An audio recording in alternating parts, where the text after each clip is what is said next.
Hello. So this is just going to be a quick video. I was randomly inspired. Hold on, this is about to die.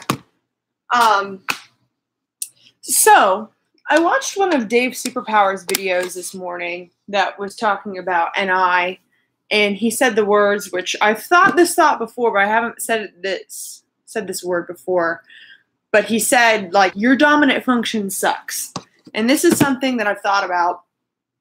And it kind of reminds me of this video. I will try and find it and then link it below. But I made a video not too long ago about how, because I was taking more actions in my life that were more P-like, I was doing things counterintuitive to what it's naturally comfortable for me as an ENFJ. Then my life experience, since I was putting a different output into the world, since I was putting a different input into the world, I was getting a different output in response. So whenever I act counterintuitively, I get different problems and I get different life scenarios that I'm not used to. So I want to talk really briefly about what does it mean to be comfortable. A lot of ENFJs and a lot of NJs talk about leaning into discomfort, challenging yourself, all that sort of stuff. We definitely don't care about traditional introverted sensing comfort, but oddly enough, ironically, choosing discomfort is comfortable for an NJ. Here we go. I'm finding this video now. I'm going to link it below for you guys to save and watch later if you haven't already watched it. Why P's and J's attract different situations in their life. As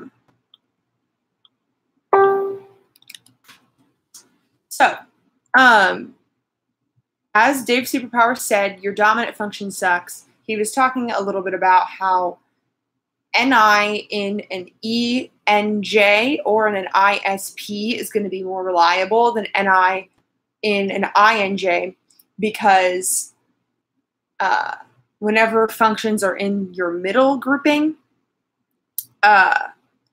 there is more of a balance there. So whenever I use NI, there's more SE to back it up or whatever. And then he said that people that use extroverted feeling as their dominant function aren't really the ones that you should really expect to care for the masses, because they're probably doing things that aren't logical. And I have felt in this trap for so many times in my life where I think I'm being giving and the bigger person, and I'm like good at responding to people and I'm getting back to people and I always put people first and blah, blah, blah, blah, blah. All of that stuff, but all of that is not going to get me where I need to go without tapping into my introverted thinking. And that's sort of the thing, is that you have to tap into your subconscious functions in order to get to where you need to go, because your dominant function is not really that skilled. Like, it's very the scales are being heavily tilted toward your dominant function, which makes you a little bit crazy. And what I was talking about earlier when it comes to being comfortable, I always would pride myself on being very risk-taking, very leaning into the discomfort, and also very vulnerable. But what I've realized is that what is vulnerable for me is not necessarily vulnerable for other people and stuff like that. Whenever I say I have no problem being vulnerable, what I mean is that I have no problem talking to people, telling them some emotional truths about me, telling them about some hard things that I've been through, stuff like that. But the reason why I do that, I have to really be honest with myself and ask myself, is that actually being vulnerable if it came naturally for me? But just because for ENFJs, it's easier to talk about,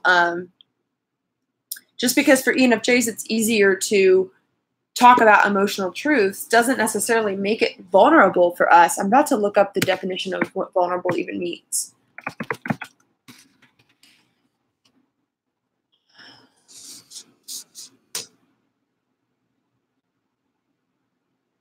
Vulnerable means susceptible to physical or emotional attack or harm. And it also could mean, okay, that's kind of the best definition we've got here. So, when an ENFJ shares their emotions with you, chances are they don't feel vulnerable because that is their default thing to do.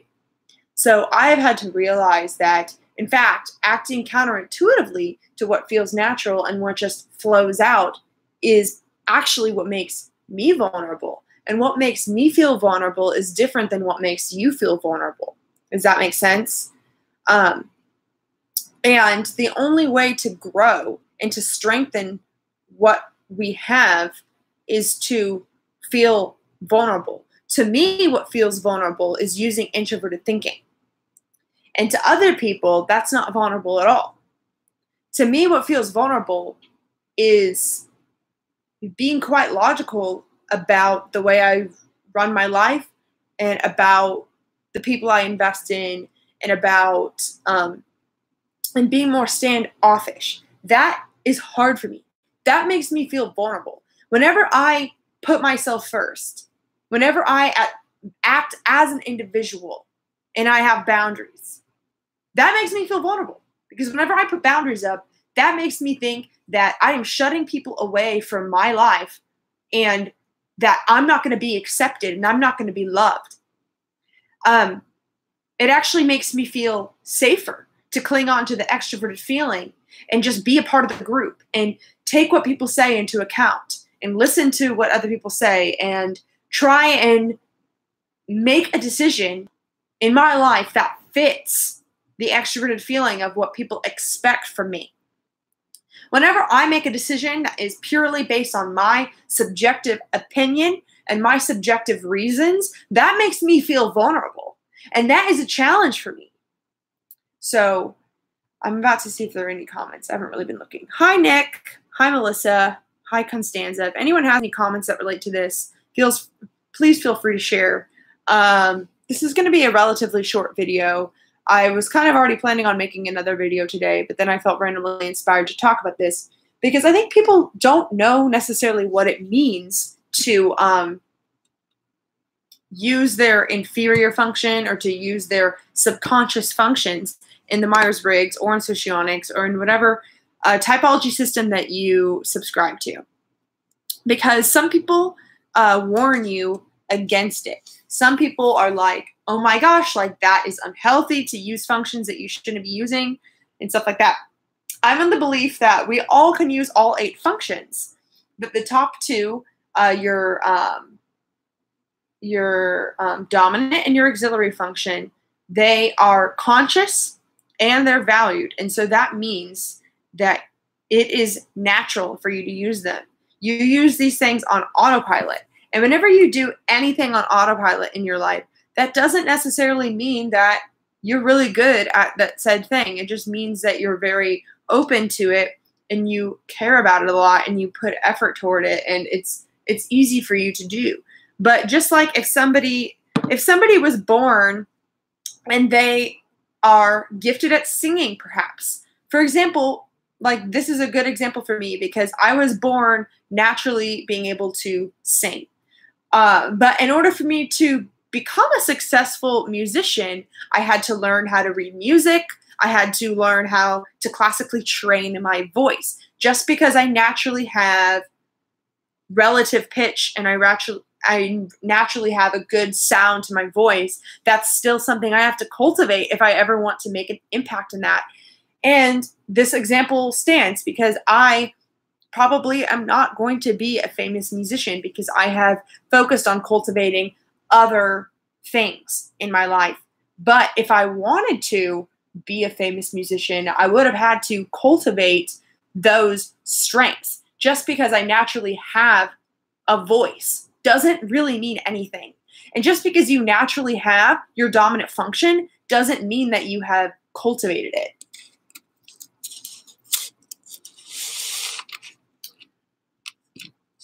So, yeah, what was I saying? So, just like with the singing example, you have to cultivate your natural gifts. And so think about your dominant function as your natural gift. Just because it's a gift, you have to receive the gift. You have to say, thank you. You have to learn how to use the gift. You have to be appreciative of your gift. And you have to, you can't take your gift for granted and go on autopilot and just use your dominant function all day, every day, and expect yourself to get where you need to go. Because nobody has ever gotten where they needed to go with just feeling, or with just thinking, or with just intuition, or just sensing. You need all of it. And what I would suggest is using your top two, your natural gifts, and then tapping into your third and fourth function and using those. Some people will suggest, using your fifth, sixth, seventh, and eighth function. And those are there are many ways to skin a cat. I think it's the easiest way to develop yourself is to use your top two functions as gifts. Be thankful for those gifts and receive those gifts, but also balance that out with your third and fourth function that are the other side of a coin. Now, some people find that harder to tap into something that is the other side of the coin. And some people try and balance themselves out by using their fifth and sixth functions. So like, for example, maybe I don't just use NI, but I try and use NE to balance it out. I don't think that that's the best way to be balanced, but anyway, so as I was saying earlier, like my inferior function, introverted thinking, makes me feel vulnerable. And so tapping into your introvert or your inferior function is a way of massive, massive growth for the individual.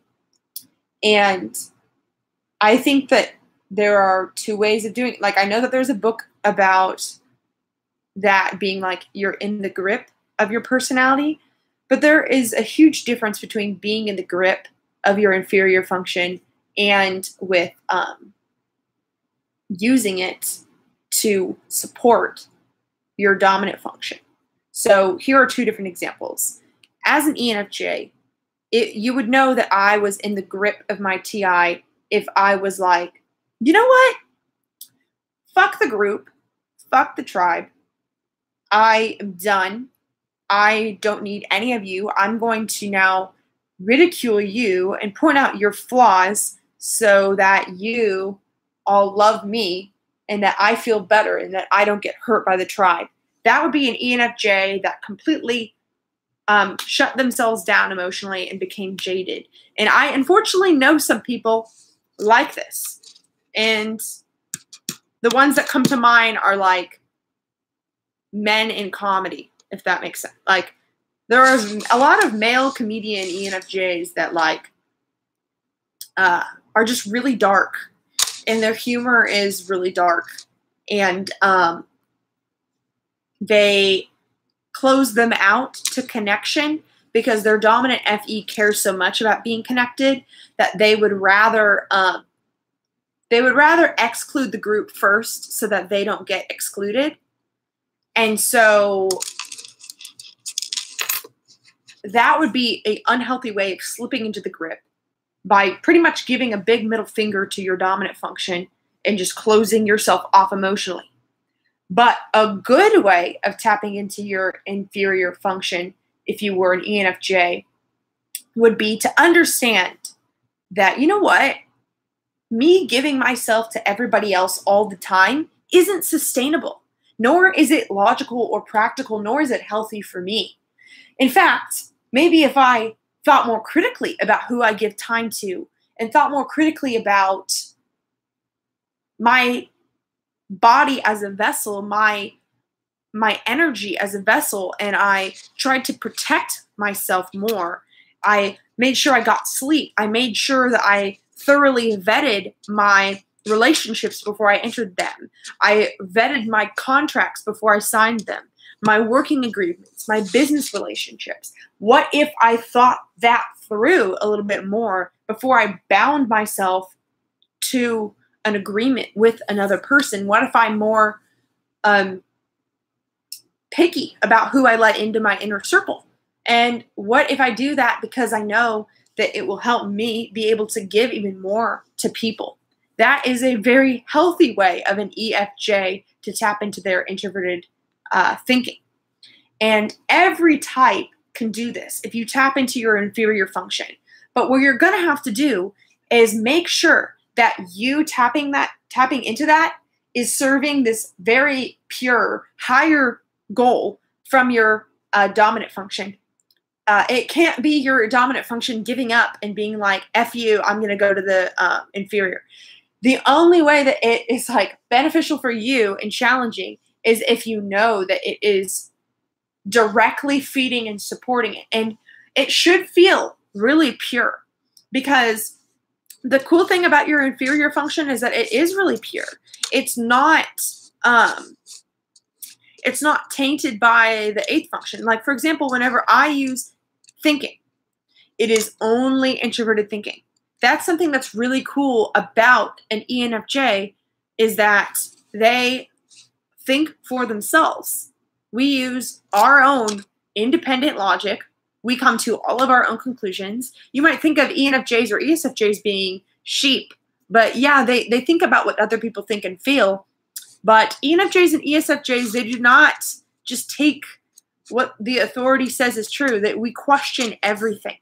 We question absolutely everything. I think that's what makes INTPs and ISTPs attracted to us, because we are so goddamn stubborn. We do not accept just like what science says at face value. We want to do our own studies. We want to think for ourselves. We just are very not quick to accept things. And these are qualities of introverted thinking that a lot of people would correlate with an INTP or an ISTP. But if you think about it, like ISTPs and INTPs are so logical that they understand that sometimes it is more efficient to just trust, what science said, or trust what the authority said, because more often than not, they're right. And I don't know, that's kind of how I view TE. I know that that's a little bit of a warped view because I don't use TE. I don't prefer it. I'm not a TE user. And so if you are looking for a unbiased, good opinion of TE, you should go ask a TE user, not me. But a lot of times whenever I see people using TE, it just strikes me as lazy, quick thinking, cheap thinking, cheap logic, shallow. And I know that that's, not all there is to it. I know that TE users view my FE in the same way, but that's what extroverted judging is. It's cheap, it's shallow, it's quick. But you know what? It gets the job done better a lot of the time. Like, it moves things along. And that's what TE does with logic, and that's what FE does with relationships and society.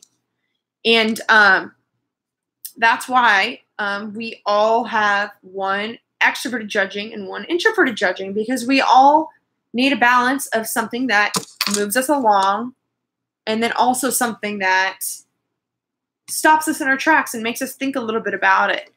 Like, for example, a TE user is going to, want to pick the logic that moves us the fastest along, goes for the easy points, but then their FI stops them and is like, is this really what I believe? Is this really how I feel? Does this fit my values? FI slows it down. And FE is like, oh,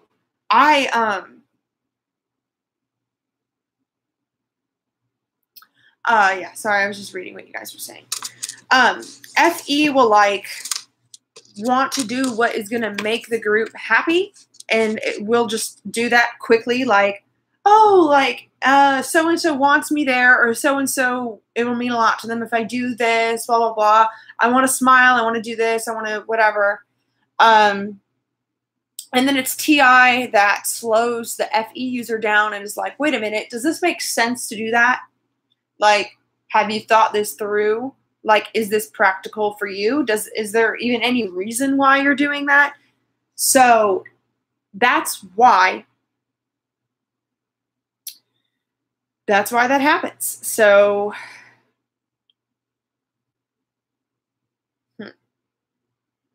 anyway, sorry, I was catching up on some of your comments. I like chatting with you all. God damn it, what was I saying? So, okay. Whenever you are just using your dominant function and not tapping into your subconscious, you're on autopilot. You're going through the motions. It doesn't matter what type you are on autopilot. And when you're on autopilot, you are completely blind to the other half that your dominant function doesn't care about. And the only way to really, like I said, go where you need to go would be to integrate your other function. But whenever you do that, it's going to freak people out because people aren't going to know what's gotten into you. They aren't going to recognize you. But it's something that every single person that has ever started their self-growth journey has had to deal with. Like, for example, an INFP. If an INFP probably by default is feeling their own emotions, processing everything that comes up, like taking a lot of things personally, but also like taking every challenge as an opportunity to reflect on how they feel about it and what that means about their values and stuff like that. But when an INFP decides to start voicing their concerns with TE and telling people like, hey, like, you don't get to treat me that way, or like, this isn't working for me, and like voicing your boundaries and actually voicing your opinions on things, and speaking up for yourself and not being a doormat, like those sort of things, or like cutting people out of your life that you don't want in your life, and or like using TE to put yourself out there in a career or something that you've been wanting, but you haven't known like how to get there. People are going to be confused because they're going to think, wait a minute, I thought that this was the sort of person that I could walk on. I thought this was the sort of person that was just always going to not make any noise and just like accept whatever I say no matter what. And that is going to be, that's going to be challenging for them. And you might even have a sort of internal, what am I trying to say?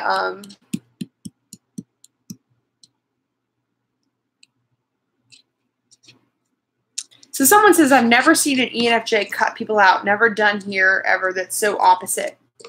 So that's sort of the thing, is that it's really hard for an ENFJ to cut anyone out of their life because it goes completely against extroverted feeling. Extroverted feeling wants to think that everyone is, we're all one. We're all going to just have a big group hug and love each other. And the hard thing for an ENFJ is to realize, not only am I not everyone's cup of tea, but not everyone is my cup of tea, and that is okay. Because in order to actually move the needle on creating a better society or whatever it is your FE is trying to do, you're going to have to think of yourself and how things affect you in order to get there, because you're going to burn out. Like, yeah, the goal is everyone. Someone asked, what percentage of people do you think are mistyped? I can make my guess, but I also think that it's impossible to know, because I don't think that any typing system at this rate or at this time in life in 2018 is accurate. So I would say probably most people that take the 16 personality types test are incorrect. I actually took that test the other day. I'm going to film a video actually either today or tomorrow of me taking it, because I was just baffled by the questions. I would love to show you guys like my opinions of each question. But long story short is I feel like every single thing that they're testing for J and P on that test is really testing for SI or not SI. And so anyone that uses SI, it's just so confusing. Like, I've seen NPs test as Js, and almost every NJ I know tests as a P on that test, because it'll be like, I really care about making a solid plan and sticking to it day by day. Like, NJs don't like do that. Like, NJs are Js because we focus on a vision, and every day we're trying to reach the vision. We don't boil it down to the details and stick to a routine the way that SJs do. And so, I mean, like, NJs are always going to say no, absolutely not to those sort of questions. And then we're going to get tested as a P. And it's really freaking annoying. But anyway, yeah, it's funny you say you're an INFP and you type as an INTJ on that test. Yeah, I was talking on Twitter to someone who's an ENFP that tested as an ENTJ on that test. I think that NPs can be pretty like more regimented in some ways if you're talking about SI. But anyway, I'm gonna wrap up this point I was making and then probably move on. And maybe I'll make another. I wanted to make that video, but I guess just to finish this point,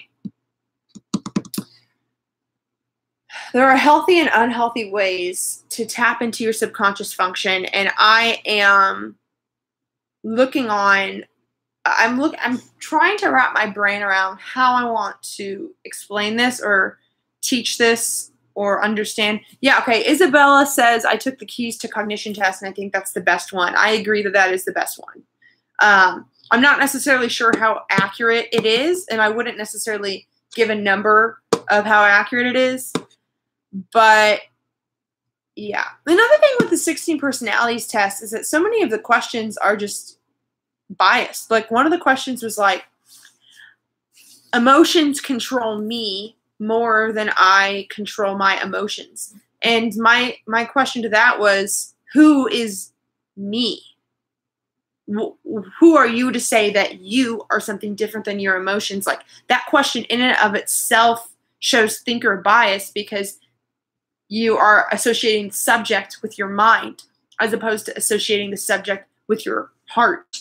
Like, what if you switched?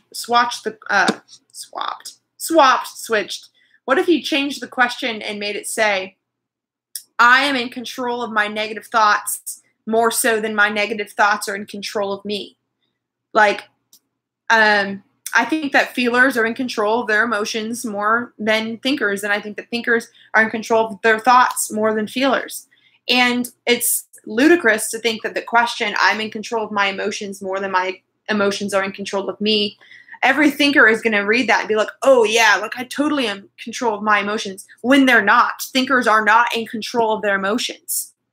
They try and control them, but they're not. Feelers are in control of their emotions. And some feelers would test like, yeah, I do think I'm in control of my emotions, and say yes to that. But some would say no based on the fact that they know that people refer to them as emotional, and might be like, I maybe think I see what they're getting at. I guess I am more emotional. And then they would test whatever. And so it's just like a bad question. Like, all of those questions are leading questions. Anyway, I'm going to go into that in another video and stop looking at your comments. But pretty much, there are good and bad ways. There are beneficial and unbeneficial ways to tap into your subconscious functions, and I'm working on ways of exploring that, teaching that, whether I want to do a webinar, whether I want to write a book about it. I don't know. Like, I feel like I'm onto something. I just don't know how to literally explain it. And so any questions that you guys have about that could be very beneficial for me to just address directly in a video. So please comment those below. But I just think that the only way to get to where you need to go, you're going to have to integrate your subconscious functions. And a lot of people are afraid about what that means. People don't want to dive too deep into that area because they don't want to do anything that is not right for them. They don't want to feel like they have to use functions that aren't theirs. But the way I would view it is like, you have a gift. And so how are you going to get that gift out into the world? You're going to have to, even like if you think of it, like people that are gifted as being an artist, they're going to still have to, like, maybe every, like, NF that has, like, this artistic thing that they want to show the world, their ST side is the one that is going to, you know, hire the accountant, you know, call the right people, make sure that their art is on the shelves, or I don't know what they're doing. Actually getting it out there in the sensory world and actually doing something practical that is going to sustain them so that you can live. That is like the challenge. And if you ever see any person tapping into those lower functions and all of a sudden their behavior's changing, that is probably a sign that they are growing tremendously. So anyway, that's my thought.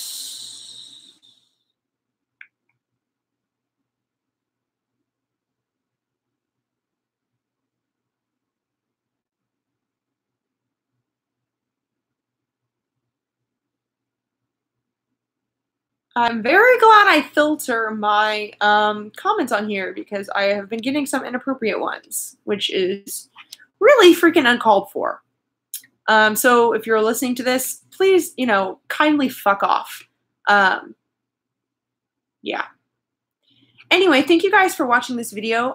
Please join my Facebook group. That will be linked below in a few minutes if you're watching the replay. Personality Typology for Self-Growth.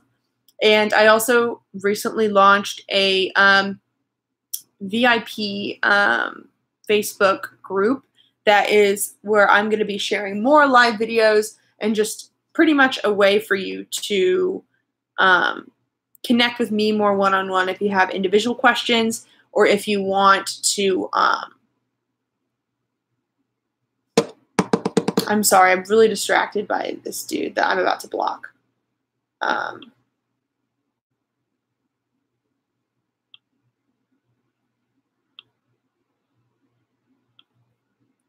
Yeah, I'd love to see ya in my new group. Anyway, have a wonderful rest of your day.